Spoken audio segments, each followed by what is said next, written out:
Well, welcome to Valley Best Shalom Torah Study for Shabbos. I'm Rabbi Ed Feinstein here in warm and sunny and rainy Southern California, joined by my teacher and friend, Rabbi Mark Gelman of South Florida. Shabbat Shalom, Mark.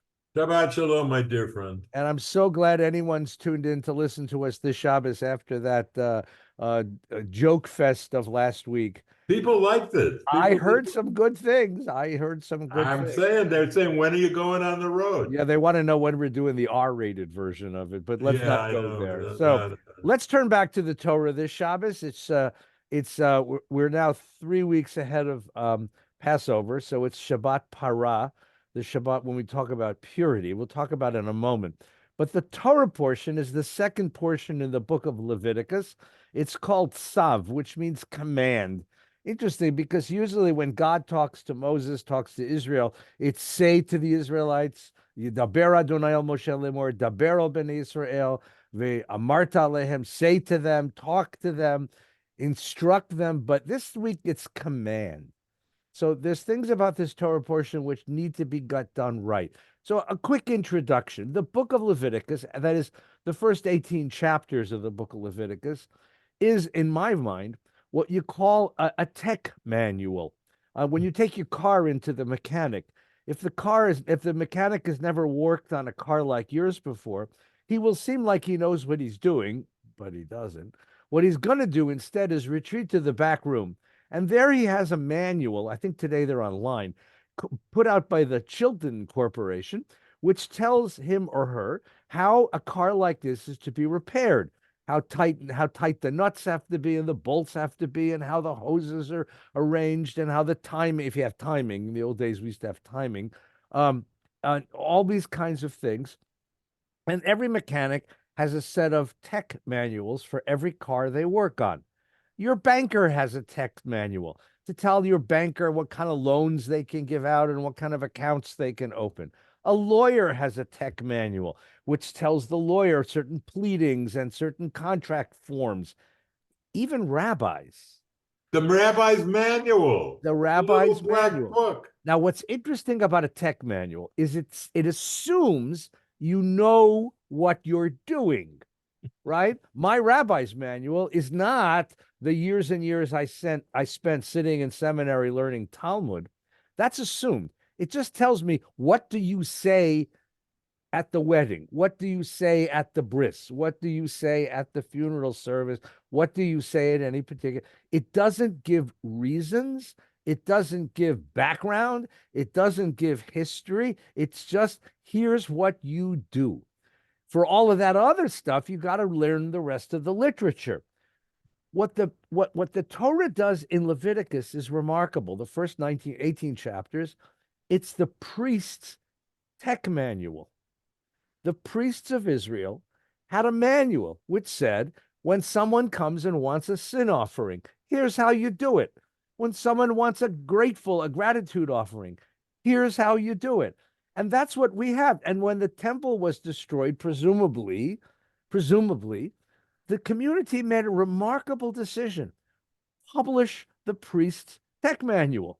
Publish it. Put it out there for everybody to know so that everyone has access and everyone can see what the priests know, because this is Torah, this is wisdom for the whole community. And that's what we have. That's what this part of the book of Leviticus is all about. There's a lot of law, very little background, and almost no narrative. The other thing I want to point out, and then I'll ask Rabbi Mark an important question. The other thing is that sacrifice. When we were worshiping in the Holy Temple of Jerusalem, we offered sacrifices. Now, you could pray anytime you wanted to, and you can pray in any way you wanted to. But sacrifice was different. Sacrifice was the communal expression of worship, the communal expression of reverence for God, the communal response to sin, gratitude, wonder, all of these sorts of the catastrophe. And sacrifice was one of those really interesting human endeavors that had to be done right. There are a lot of human endeavors where there's a lot of latitude for personal creativity, but there are a few human endeavors, we call them highly articulated, in which you've got to do it properly. Think of the difference between ballet and modern dance. Modern dance is free. There's lots of room for personal expression, for innovation, for creativity. Ballet, there's also creativity and innovation, but it's within a very tight set of rules. You've got to do it properly. You've got to do it properly. Surgery has to be done properly. There's this tight set of rules, right? I was once, I remember when my son was very young, I tried to teach him how to play chess. And we set up the chessboard, and he was 5, I think. And I said, okay, Yona, this piece goes like this, and this piece goes like this. Let's play. And he moved his piece in a way that's not right. And I said, no, Yona, that piece doesn't move that way. And he looked at me and said, mine does. Well, that's the difference, right? Sacrifice is one of those human endeavors like ballet and like surgery, like writing a sonnet as opposed to free verse, that has to be done according to the rules and has to be done properly. And that's why the word tzav is the first word, the first important word in our Torah portion, because we're being told this isn't a place where you can play around. I don't want your creativity. I don't want your originality. I don't want your innovation. Do it right. Do it right. That's what these sacrifices are all about. And that's why the tech manual became so important. Now, Mark, we don't have sacrifices anymore. The temple was destroyed in the year 70. So for the last 1954 years, we have not been offering sacrifices. So we read this every year. We read it for weeks on end as we go through Leviticus. Why? What is here for us to learn? Well, that's a really good setup, and I think we should begin the setup by having a reference to the greatest spiritual achievement of America, which is baseball, which opened this week. The baseball season, which I know you care about and I care about. We're old enough so that we grew up in a baseball world. It's filled with tzav. Why do you have three strikes? There's no explanation of why 3. It's just this is the tzav. This is the rule of the game. You get 3 strikes. Why is first base 90 feet away? Because that's the rule. Tzav. It's what it is. And the idea is that you need rules to play every game. And that is what the Torah has as well. And so tzav is not religious so much as it is an example that every culture has certain rules with no explanation. Why do the Brits drive on the wrong side of the street? That's just the way it is. That's their tzav.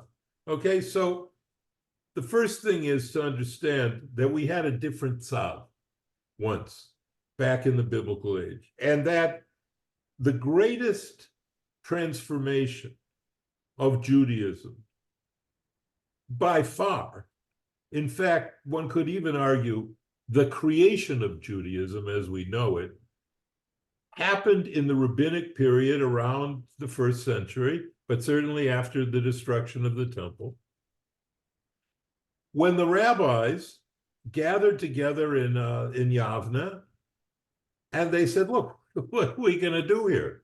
We can't continue to offer sacrifices. There's no temple. So what they did is they transformed every sacrifice into a prayer. Now, you mentioned prayers, but it's my view. There's some exceptions to this view, but I'm still willing to defend it, that there are no prayers in the Torah. There's no prayers.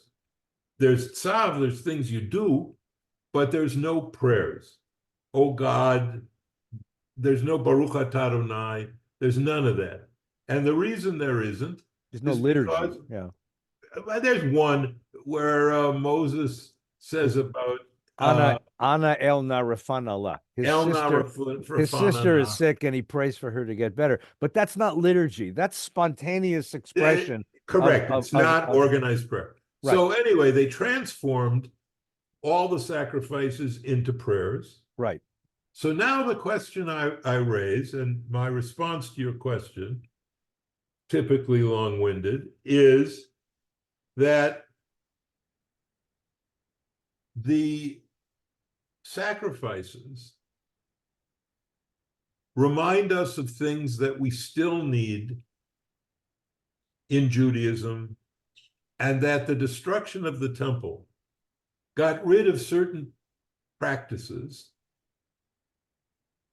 certain mitzvot,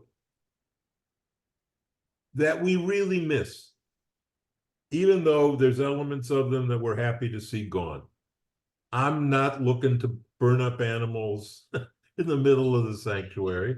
First of all, the decorating bill would be astronomical, and the cleanup bill would be astronomical.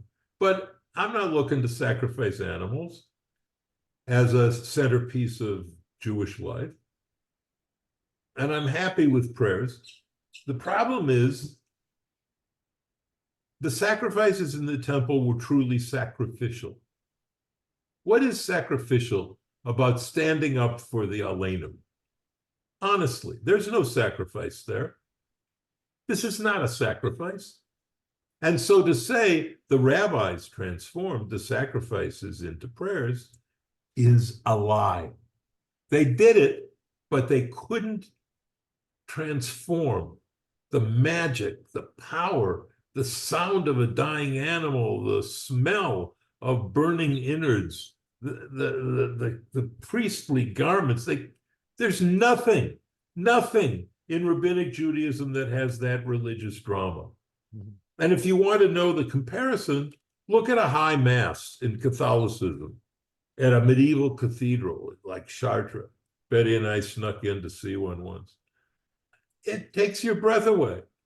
It takes your breath away, the drama of it. So the first thing is we lost, when we got rid of this week's Torah portion, we lost sacrificial Judaism.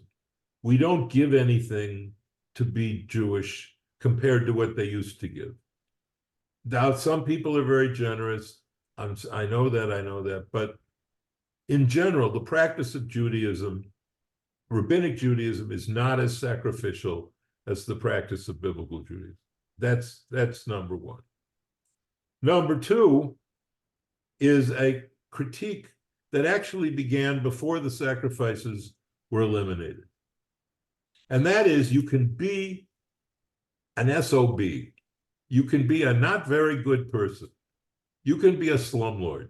You can be awful and still do the tzav, and still offer up a chicken, and still offer up an ox. It has no moral valence. Sacrifice from an evil person is still a valid sacrifice. And the people who said, nope, that cannot be true, and that is not God's will, were the prophets. And that's the second reason why there's a problem with sacrifice that we have to correct. And we see it in 1 Samuel chapter 15, verse 22. Does the Lord delight in burnt offerings and sacrifices as much as in obedience to the Lord's command? Surely obedience is better than sacrifice. Compliance is better than the fat of rams. And so we always had a critique of sacrifice. Yeah, can I interrupt you for just a second? No, that's all I have to say. No, I want to get to this because there's more.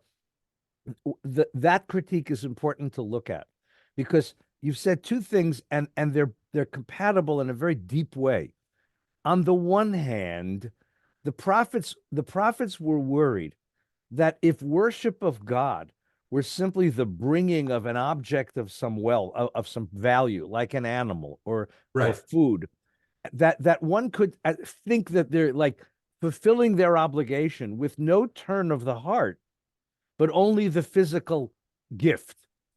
And the other hand, you said earlier, which I think is equally important, which is that the turn of the heart is not enough if there's not a corresponding action, something very tangible that carries it. Like, look at each one. If you take it out of the religious context, right? If I go to my wife on her birthday and I say, honey, I love you with all my heart, and there's no object in the world that could capture my love, so I didn't buy you a present. I'm just here to give you a hug. I'm going to get smacked, right? On the other hand, Amen, brother. no, it's true though, Because there's no sacrifice. because there's no action to carry No it. And action. we human beings need physical, tangible. And a prayer is not an action. Well, that's the question. And then the opposite is equally true. If I'm a really abusive, nasty, mean, unresponsive husband, but I give her a new Lexus, right? That doesn't work either. That don't work either, right? So what the rabbis and the prophets together were trying to figure out is, how do you create a system of worship that carries both the tangible symbol and the turn of the heart, and the turn of the heart. And that's the meeting point. That's the point of where worship is. One more thing I want to point out that I think you said, and you said it in passing, and it's too good to let it go by, right? Last year, the religious powers of the world changed baseball. They introduced a clock in baseball so that the game would be half an hour shorter. And this year, the same Chachams are changing football. The whole kickoff is going to be different now. Now, the part of the problem is this, Sav, we need certain patterns of life. We get used to them. They become who we are. And even if when they become dysfunctional, sometimes we hang on to them simply because they give life a little consistency. You know, one of the things that people are suffering with in our culture right now is that so many of the standards and customs of behavior, of speech, of action have been called into question, that you feel like you're a stranger in your own world. Right. Right? And you say, like, what's going on? Like, what's going on? Sometimes the changes are good. Listen, I think the women are not supposed to be just in the kitchen. Exactly. Feminism and the clock in baseball are two of the greatest things that we've ever brought to this world. I agree. Right? I love the idea that I can get a latte and not just drip coffee when I go out for a drink. Right? I'm not saying these things are wrong, but you understand that every time you introduce a change into the system, even a benign one, it adds a bit of instability. It adds a bit of instability to the world, and we human beings need both. We need innovation, and we need instability, and we need stability. And the question of how you balance innovation and stability is a really very important kind of question. Yeah, I agree with all that. I just don't want to lose my main point. No, come back to it. I'm sorry. Which is, when we got rid of biblical Judaism and its sacrificial cultus, it wasn't just 100% gain. We lost something very precious. If you look, for example, Mishnah Brachot, in the whole Mishnah Brachot is the rabbinic notes on the creation of our system of prayer. And they're trying to figure out, in Leviticus, it says you bring a cow, right? If I don't have a cow, I'm bringing a prayer. How do I measure the value of my prayer? Right? What's like the minimum adult requirement? How do I measure the kavanah? How do I measure the devotion that I have to bring to my prayer if it's no longer a tangible thing? Right? My wife has said a tangible thing. She tells me what she wants for her birthday, and I know that a dozen roses is going to make her feel very happy. Right? She doesn't need 2 dozen, but if I only bring 2 or none, right, something has been missing. So there's a great, but when I talk about a verbal prayer, how do you measure it? Correct. And how do you carry people into that experience? The good thing about a physical thing is that you can start with a physical act and it brings the heart with it. I mean, how many of us have sort of struggled to go and visit a friend in the hospital? And once you're standing in the friend's room holding their hand, you suddenly realize how very valuable and precious this visit is to them. It's a very important point. Let me just delve into the world of Gashmiut a little, of the practical necessities of running religious institutions, Mm. which I am now freed from, and you are still in the middle of those Bound to. on the edge. Right, right. Um, and that is the sacrificial system did away with voluntary dues and with your annual appeal and with plaques. It did away with all the stuff that we have to have recourse to Mm. in order to raise money to run the shul. They got all these animals and they burned up. If you notice, this is sort of an insider's point, but once you are alert to it, it's obvious. The stuff they burned up on the animal was the stuff no one was going to eat, except for the olah, which was a complete burn up. And very rare sacrifice because Very it rare. was so expensive. Very mostly they burned up the skin, the hooves, and the insides. Right. And they what ate the happened to rest. the meat? Right. What happened to the meat? That was truma. That was what the priests ate. That's how they lived because Right. they didn't own land. So there's a very big advantage of a tax on everyone that's so that you could support the religious institution. That's sacrificial. I'm told, and I've never researched this to the end to prove if it's true, because it's a story I love so much, I don't want it to be false. And that is that in Mexico City, at a place called the Club Israelita de Sport, which is this gigantic civic center filled with synagogues and soccer fields and swimming pools, every single Jewish family of Mexico City is a member of Club Israelita de Sport. As soon as you're married, you're a member. Hmm. And even before you're in your family, you're a member of the club. And if you can't afford to support it, rich people in the community support it, and you're supported there. That idea of a communal Jewish place supported by everyone with no dues is really alluring and very biblical, and reminds me of the sacrifices and why it was tzav. This is what you do. Because if we give people the option of doing it or not doing it, they're not going to do it. And so I like that element that we have given up. I don't like begging people to do what they're supposed to do, which is support the synagogue. Right. I don't like that. And the biblical model is certainly much more attractive to me on that level. Right. Mordechai Kaplan had the wonderful idea that in New York, Yes. they would form what they called a kehillah, and you would pay an annual tax to the kehillah, and the kehillah would support all the synagogues and schools, and they would all be available to the community as part of your membership in the kehillah. It was an idea that never happened because the community was way too disparate and way too disorganized in order to do it, but it was the way it should have been.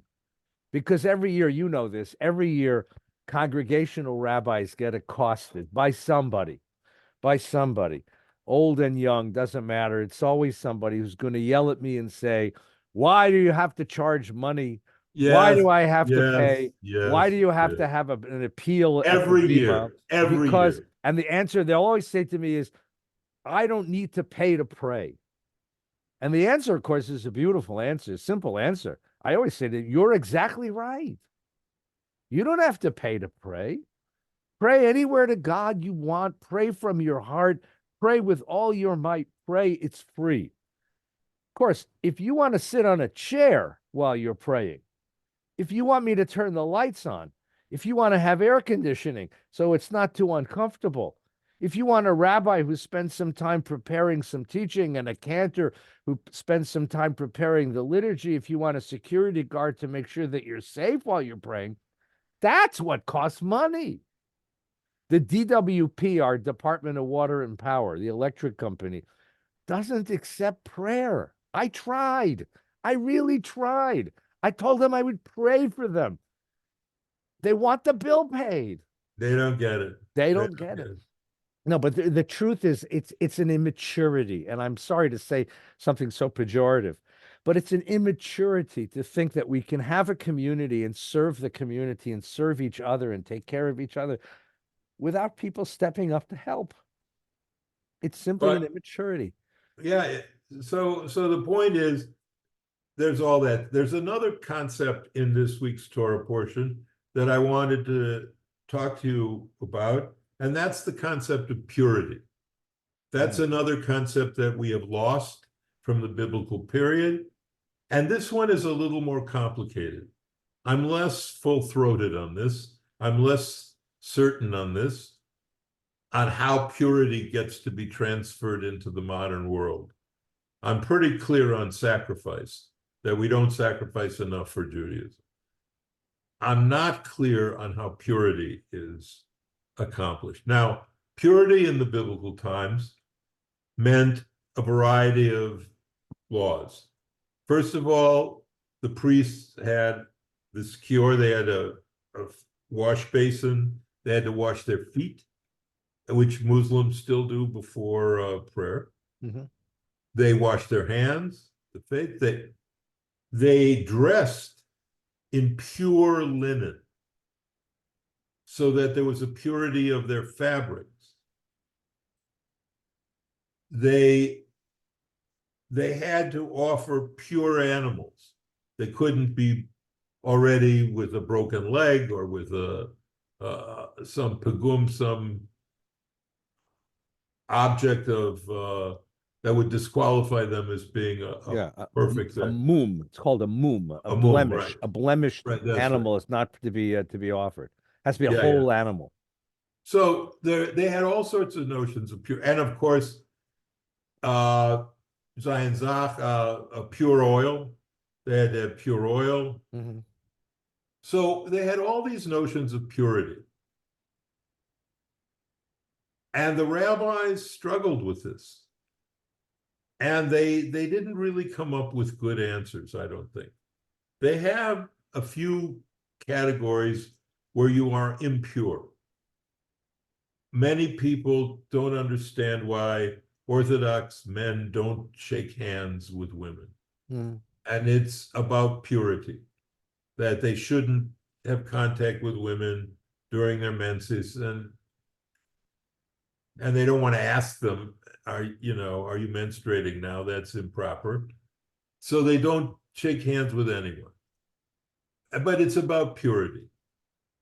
There's also laws in rabbinic Judaism that are purity laws that I have mixed feelings about, and that's sniut, modesty. A lot of their laws are about not revealing certain parts of your body, dressing in a modest way. Mm-hmm. And so, you can tell when it's an Orthodox woman walking by, because their dresses go all the way to the ground and the sleeves cover all the way to their hands, Yeah. and so, and men and women cannot be seen together alone in a room. That's why in the hotels in Jerusalem, in the lobby, you have all these Orthodox men and women meeting in a public place for the first time when they're dating, so that there's no violation of tznius, of modesty. And by contrast, the way people dress when they come to synagogue or a funeral, or the only thing they dress up for actually anymore is weddings. And even then, when they dress up, they're actually wearing not that much. And so the question is, and I'd love your opinion on this, what can we do, if anything? Do you think it's an outmoded concept to revive purity in our time? I think it's a great question because I'll give you what comes to mind is I have a friend who's a physician, and he does rounds at the hospital, and he says to me, "Have you ever watched what we do?" He says, "I come into a patient's room, and there's a sink right near the door, and the first thing I do is wash my hands." He says, "You want to know why I wash my hands?" I said, "Yeah, it's for germs." And says, "No." He says, "That's not the problem. because I got, sanitizer and stuff all around. And if I'm going to touch anybody, I'm going to put gloves on. He said, washing my hands is a way of focusing my mind on this room, this patient, this patient's pain, this patient's worry, this patient's suffering. It means I'm setting aside the last patient I just saw, and I'm not worried about the next patient. I'm just here for you. And I think that's such a brilliant idea, right? The purity notion is I'm entering into a realm which I identify as special, a realm which demands a certain form of concentration, a certain form of intention, of deliberate thinking, of reflection. And I want to set aside the world I just came from. It's not the world of my entertainments, not the world of my business, not the world of my relationships, my intimacies, but this world of deep reflection. And so there needs to be a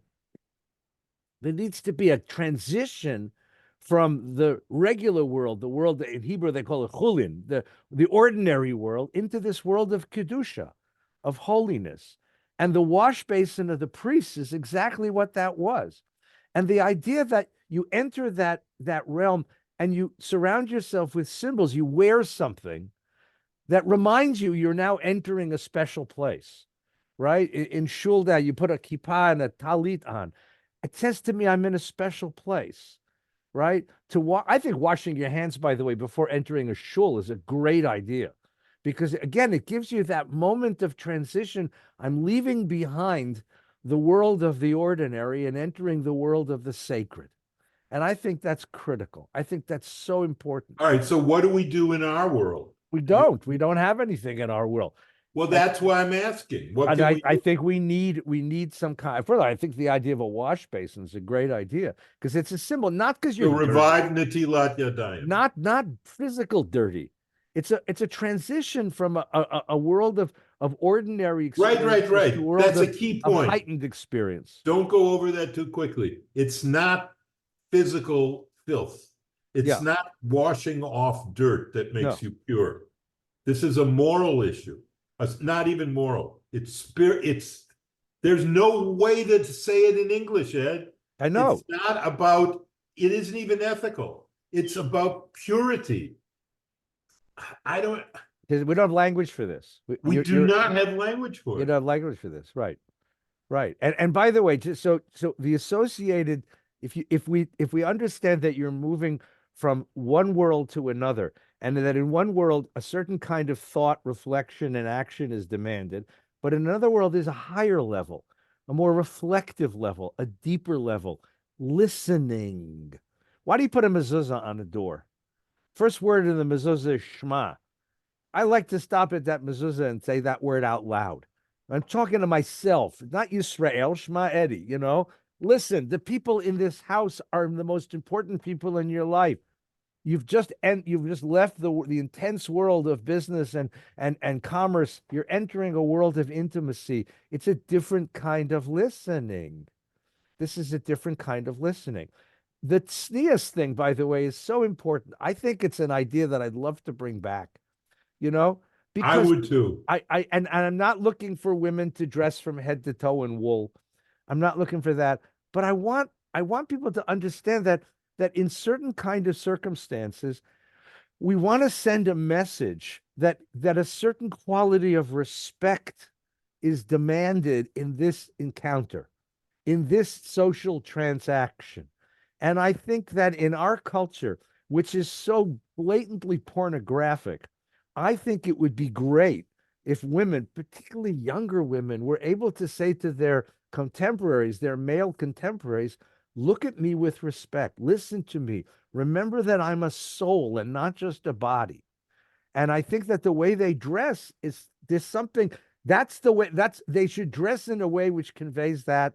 I know I'm so old fashioned. But that it a is way that old fashioned, conveys but it's also that idea. right. Right. Something old fashioned can be true. See me as a person and not just as an object of your projected desires. Okay, See me as a person. That's the purity that encounters in a social transaction. But here's where the problems come in. This is, you're a guy and you're telling women how to dress. I would never do that. Well, but that's what we're doing. And I agree with you, but it's also inappropriate. They have their lives, they have their bodily pride, whatever it is that they want to display, and they should have a right to do it. Absolutely. And who are we to tell them not? Absolutely. The question is, what else? What kind of purity can we introduce in our world? I'll tell you a couple of things I'm working with. One is swearing. I think we swear too much. And if you look at, for example, the way comedy routines have evolved from the old days when you never heard a swear word to what they call blue, working blue, they called it, where every other word is an F this, F that, F bomb. And where certain comedians who are funny naturally also think they need to put it in their routine.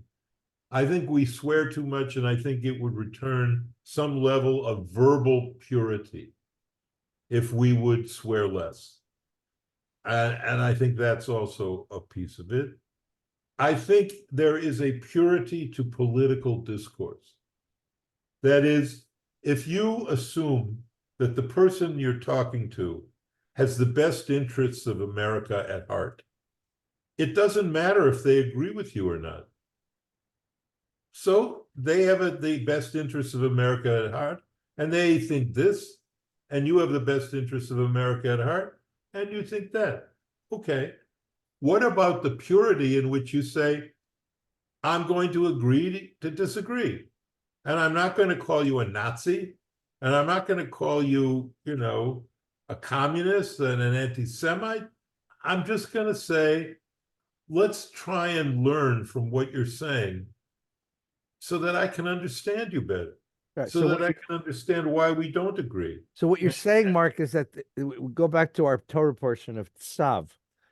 There were once social conventions that govern aspects of human interaction and human behavior that over the last generations we have dispensed with.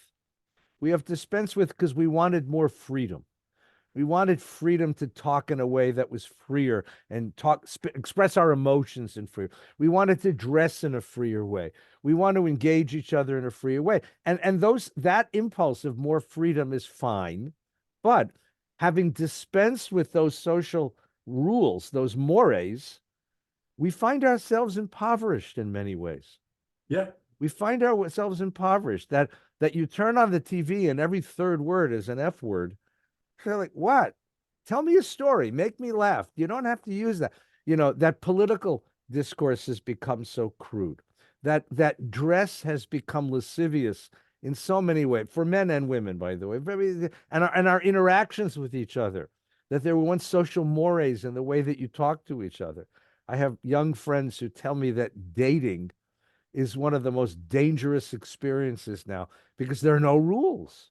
There's just simply no rules about what you go into a date expecting.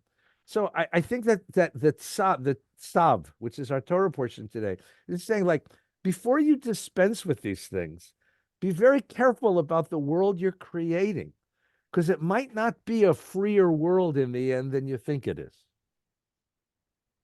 And that's I think these are the areas. So, and I think what you're suggesting is one more thing, which is, let's look at some of these areas and let's see if we need to create new social conventions. I love this idea of a wash basin at the front of a synagogue, which gives me a moment to reflect that I'm entering a sacred place and I want to leave the ordinary and enter a place of deeper reflection, deeper listening, deeper thought, deeper holiness. And I'm going to just take a moment and wash my hands to show that, in the same way that my doctor friend does when he enters a hospital room. I love that. That makes sense. One of the most gratifying responses I've gotten to my column, which I do for Tribune every week, is a question that came in from the South, Mississippi. A woman says, "Why don't people wear their Sunday best to church anymore?" Oh, yeah. And she was reflecting on a world in which there were, and she called them, ruler ladies, which a phrase I had never heard, I know where what that is. the ladies stood at the front door to the church with rulers Right. to measure the length of a girl's skirt to the floor, the hemline. And if it was too short, goodbye, you're going home and changing into a more Right. modest dress. Right. My Because mother's idea was shul clothes. We had shul you had clothes. shul clothes? And, oh yes. I And never you heard that phrase, oh but yeah, shul we clothes, had and shul clothes. you didn't come to synagogue except in Right. your shul clothes. So, some years ago, a kid shows up for his bar mitzvah and he's wearing sneakers. No, he's wearing a suit, wearing a nice suit and sneakers. And I was taken aback. And they were very nice sneakers. Let me get those sneakers probably cost more than my shoes, you know, shiny, brand new, Air Torah sneakers, But I said so I shouldn't have done it. But I said like, oh, sneakers, moms let you wear sneakers to shul. So yeah, mom bought them. Like we no, you don't wear sneakers. I would never have, as a kid, have worn sneakers to shul. Mamish on my bar mitzvah of all times, right? Now everyone wears sneakers to shul. It's a problem. I will speak in defense of that for people who have bad feet. No, no, of course that's true. Of course. I need soft shoes because leather shoes are a thing of my But so past. let's leave religion for a minute. You're a very, very accomplished and famous golfer. How has golf dress and etiquette changed in this generation? Well, there's now a woman, I don't need to say her name, who has millions and millions of followers on the internet. And her deal is she wears mini skirts and she's got big breasts. And it's a whole sexual allure thing. And she has 10 times more followers on the internet than any golfer, than any other golfer. And she isn't even a pro golfer anymore. And so that's one thing that's happened. In particular, there's a local college that plays out of my country club here in Florida. And the girls who come here to practice and to play, they dress in what I consider to be very alluring things. The difference. So even in that domain, So even in we that have domain, there's lost been the a sense change. of the mores that make the golf course a special place, different from the environment around it. They So, have to. It is so bad now. Golf courses, golf clubs have to make rules that they put in the pro shop. You cannot go on the driving range or on the golf court without a collared shirt. right, well, there you go. I mean, it's So that shul who would ever clothes, play golf in a t-shirt? That never would have shul happened. clothes, shul clothes. Shul clothes. That's So right. I want to thank you because today, two old farts, We really are. survivors of the 60s, have now told you that we've reconsidered our whole generation's project of deconstructing etiquette, dress, social mores, because we discovered that we really don't like the world that process of deconstruction Yeah, it's gave us.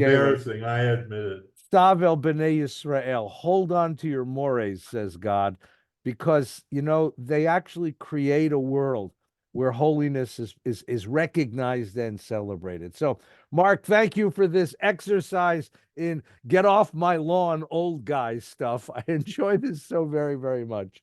And to everyone watching, I want to wish you a very, very Shabbat Shalom, a sweet and happy Shabbos. This Sunday, our Christian neighbors and friends are celebrating the holiday of Easter, which is not our holiday, but it's a beautiful holiday because it celebrates an idea which we Jews embrace as well, which is the idea that somehow, with faith in God, life can conquer death. We have our own symbols and our own language for this. Mechaye metim berachamim rabim, we say. But let us wish all of our Christian friends, our Easter celebrating friends, a very happy and joyful Easter.